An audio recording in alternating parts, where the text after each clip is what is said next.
The Call of Cthulhu by H.P. Lovecraft. Found among the papers of the late Francis Wayland Thurston of Boston.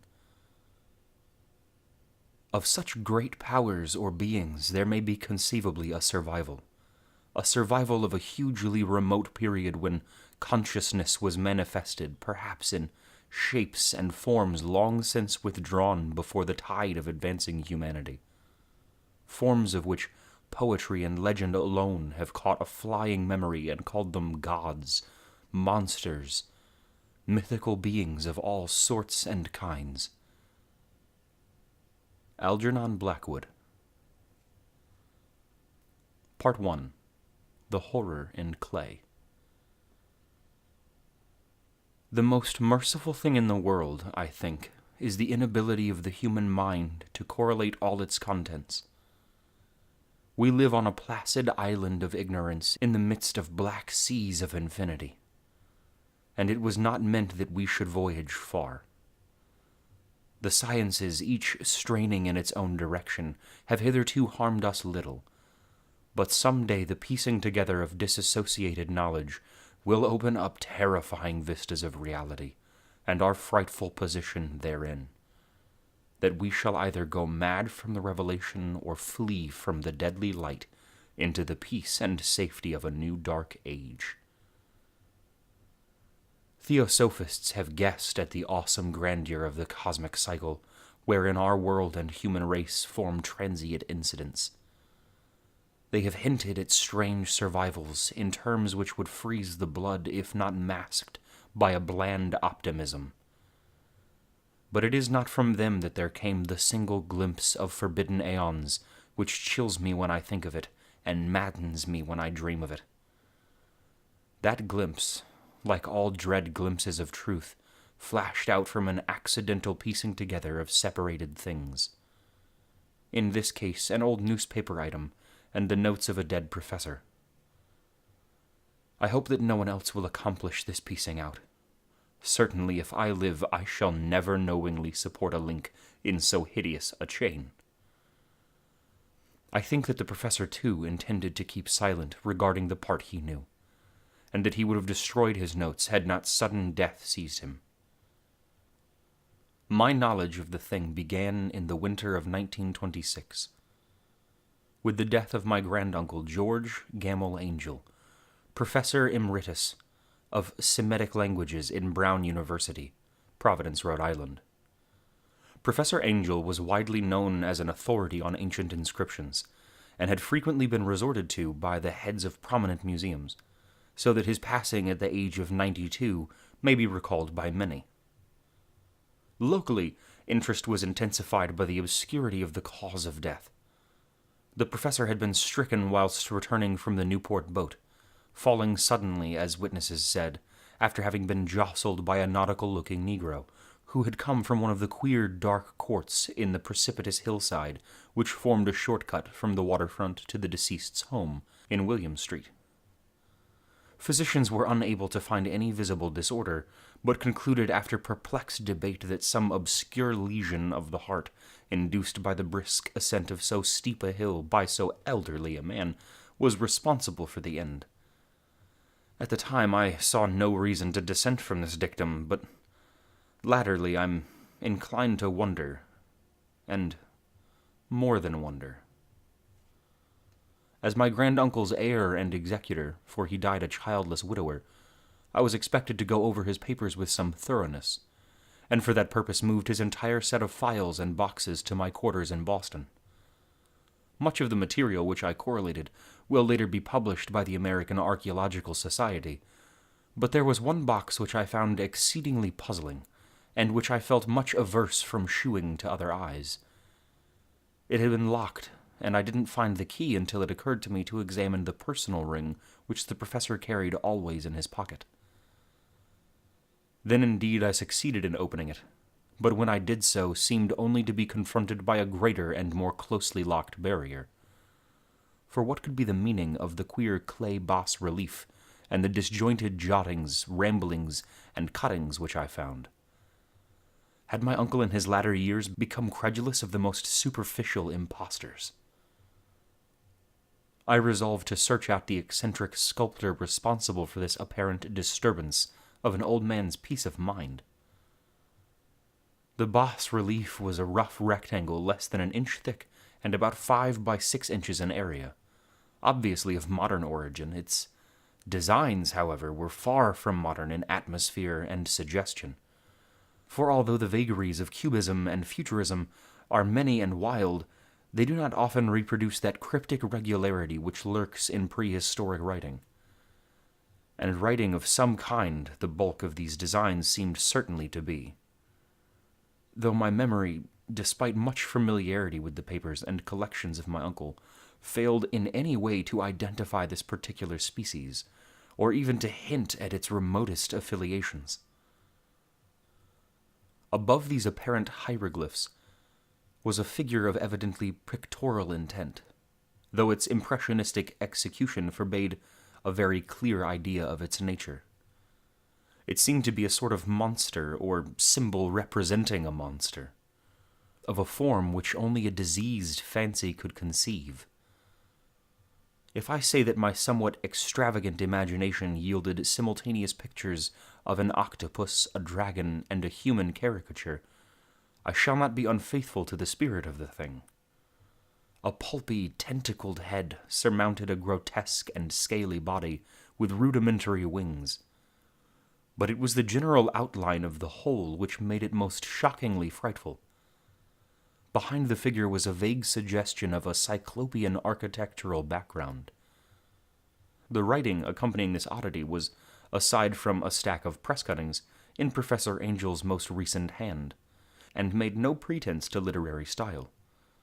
What seemed to be the main document was headed Cthulhu Cult, in characters painstakingly printed to avoid the erroneous reading of a word so unheard of.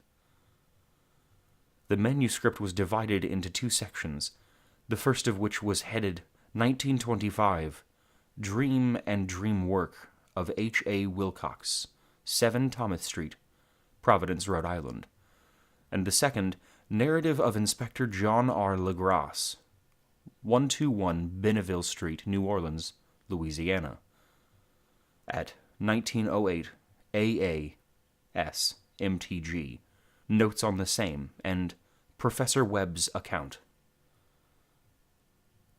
The other manuscript papers were all brief notes, some of them accounts of the queer dreams of different persons, some of them citations from theosophical books and magazines, notably W. Scott Eliot's Atlantis and the Lost Lemuria, and the rest comments on long-surviving secret societies and hidden cults, which, with references to passages in such mythological and anthropological source books as Fraser's Golden Bough and Miss Murray's Witch Cult in Western Europe.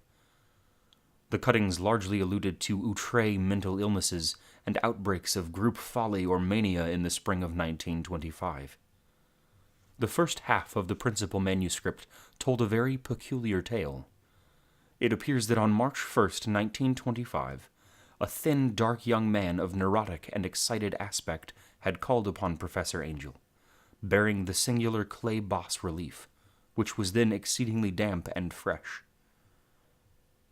His card bore the name of Henry Anthony Wilcox, and my uncle recognized him as the youngest son of an excellent family slightly known to him, who had latterly been studying sculpture at the Rhode Island School of Design, and living alone at the fleur-de-lis building near that institution. Wilcox was a precocious youth of known genius but great eccentricity, and had from childhood excited attention through the strange stories and odd dreams he was in the habit of relating. He called himself physically hypersensitive, but the staid folk of that ancient commercial city dismissed him as merely queer. Never mingling much with his kind, he had dropped gradually from social visibility, and was now known only to a small group of aesthetes from other towns. Even the Providence Art Club, anxious to preserve its conservatism, had found him quite hopeless. On the occasion of the visit, ran the professor's manuscript, the sculptor abruptly asked for the benefit of his host's archaeological knowledge in identifying the hieroglyphics on this bas-relief. He spoke in a dreamy, stilted manner which suggested pose and alienated sympathy, and my uncle shewed some sharpness in replying, for the conspicuous freshness of the tablet implied kinship with anything but archaeology.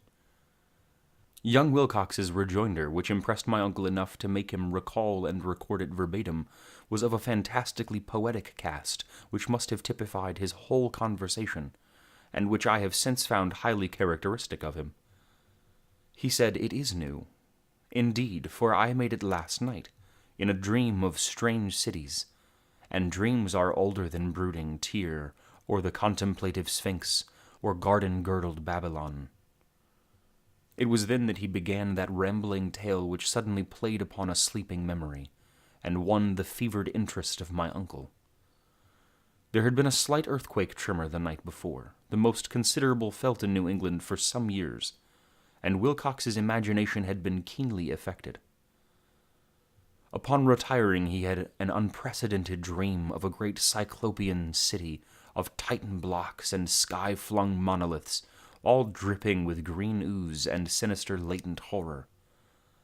Hieroglyphics had covered the walls and pillars, and from some undetermined point below had come a voice that was not a voice, a chaotic sensation which only fancy could transmute into sound, but which he attempted to render by the almost unpronounceable jumble of letters Cthulhu, Fatah. This verbal jumble was the key to the recollection which excited and disturbed Professor Angel. He questioned the sculptor with scientific minuteness, and studied with almost frantic intensity the bas-relief on which the youth had found himself working, chilled and clad only in his nightclothes, when waking had stolen bewilderingly over him. My uncle blamed his old age, Wilcox afterwards said, for his slowness in recognizing both hieroglyphics and pictorial design. Many of his questions seemed highly out of place to his visitor, especially those which tried to connect the latter with strange cults or societies, and Wilcox could not understand the repeated promises of silence which he was offered in exchange for an admission of membership in some widespread mystical or paganly religious body. When Professor Angel became convinced that the sculptor was indeed ignorant of any cult or system of cryptic lore, he besieged his visitor with demands for future reports of dreams.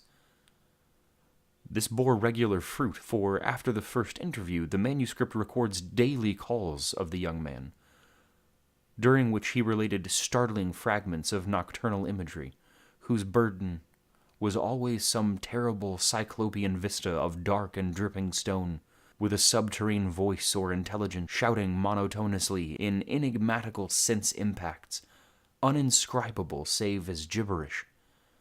The two sounds most frequently repeated are those rendered by the letters Cthulhu and Relier. On March 23rd, the manuscript continued, Wilcox failed to appear, and inquiries at his quarters revealed that he had been stricken with an obscure sort of fever and taken to the home of his family in Waterman Street. He had cried out in the night, arousing several other artists in the building, and had manifested since then only alternations of unconsciousness and delirium. My uncle at once telephoned the family, and from that time forward kept close watch on the case, calling often at the Thayer Street office of Dr. Toby, whom he learned to be in charge. The youth's febrile mind, apparently, was dwelling on strange things, and the doctor shuddered now and then as he spoke of them. They included not only repetition of what he had formerly dreamed, but touched wildly on a gigantic thing, miles high, which walked or lumbered about. He had no time fully described this object, but occasional frantic words, as repeated by Dr. Toby, convinced the professor that it must be identical with the nameless monstrosity he had sought to depict in his dream sculpture. Reference to this object, the doctor added, was invariably a prelude to the young man's subsidence into lethargy. His temperature, oddly enough, was not greatly above normal, but this whole condition was otherwise such as to suggest true fever rather than mental disorder.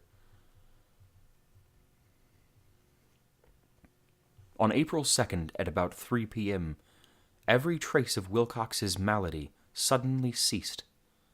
He sat upright in bed, astonished to find himself at home, and completely ignorant of what had happened in dream or reality since the night of March 22nd.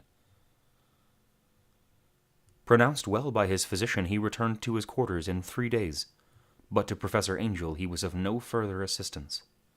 All traces of strange dreaming had vanished with his recovery, and my uncle kept no record of his night thoughts after a week of pointless and irrelevant accounts of thoroughly usual visions. Here the first part of the manuscript ended, but references to certain of the scattered notes gave me much material for thought. So much, in fact, that only the ingrained skepticism forming my philosophy can account for my continued distrust of the artist.